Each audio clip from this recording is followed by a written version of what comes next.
besoj që gara do t'jetë sikur të ishte raundi i parë, pra të dy palët do të tentojnë që të hyjnë me kapacitetet e tyre. Plota po ajo çfarë bën Mitrovicën, le të themi garën prej më interesanteve që kemi pasur ndonjëherë në Kosovë, për te pjesës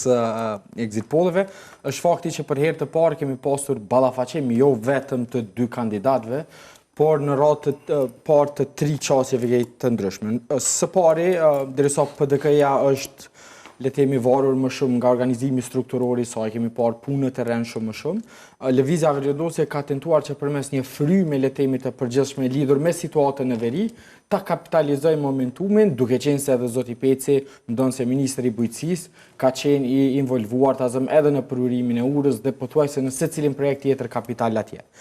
Së dyti, unë besoj që paraqitja në debate televizive dhe në përgjithësi qasja në këto debate, toni e deri në një mos edhe arroganca, kanë qenë ato cilat e kanë bërë dallimin. Dhe e treta është çfarë ka rëndësi, dhe kjo nuk vlen në fakt vetëm për Mitrovicë, po për një pjesë të mirë të komunave, është që sa më shumë që partitë i konsiderojnë gara të mbyllura ende pa u mbajtur procesi, aq më keq ndikon kjo edhe në ruajtjen e elektoratit përkatës, e lërë më për mundësinë le të themi që të sigurojnë vota të reja, sepse ngjashëm ishte edhe komuna e Drenasit, ngjashëm ishte edhe komuna të AZMP-s, ku duke folur vazhdimisht për nevojën, mungesën le të themi të nevojës për të pasur balotazh, kemi një situatë ku dy prej tyre u përmbyllen në kundërshtim me pritshmëritë paraprake, e një tjetër vetë se do të jetë në balotazh. Dhe më qenë se përmendë Pejën, do sillem edhe Pejën për ta, sepse edhe kjo ka qenë interesante, pra pas shumë kohë ka rënë në balotazh, do të ketë raund të dytë. Aty Peja është kjo Gazmet Muhaxheri ka 46.11% dhe Taulant Kelmendi 27.88%. AK-ja ka 18.41%, të tjerët pra janë më poshtë. Po nismë ju, Ose Jakupi, a ka qenë në pritshmëritë tuaja që Peja të bie në balotazh? Nuk e kemi pas në pritje që mund ta fitoj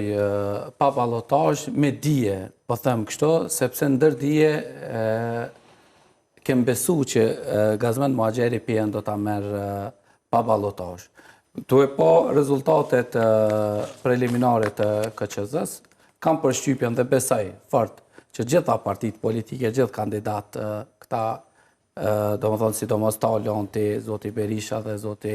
Nallbani përjashtimisht, do të bëhen bashk, do ta bëjnë një koalicion qoftë hapur, qoftë të fshehur, për ta garuar zotin Muhaxherin Pej. Mirë, po zoti Muhaxherin Pej me këtë rezultat besoj që nuk e ka absolutisht vështirë ta vazhdojë edhe një mandat tjetër 4 vjeç. Eugen, pse ra Peja kështu pra në ballotazh? Në radhë parë po flasim për një kryetar që është në këtë pozitë prej 12 vitesh tani. Pra normalisht pushteti dhe qenit në pozitë për një kohë gjatë i konsumon kandidatët pavarësisht punëve që mund të bëhen për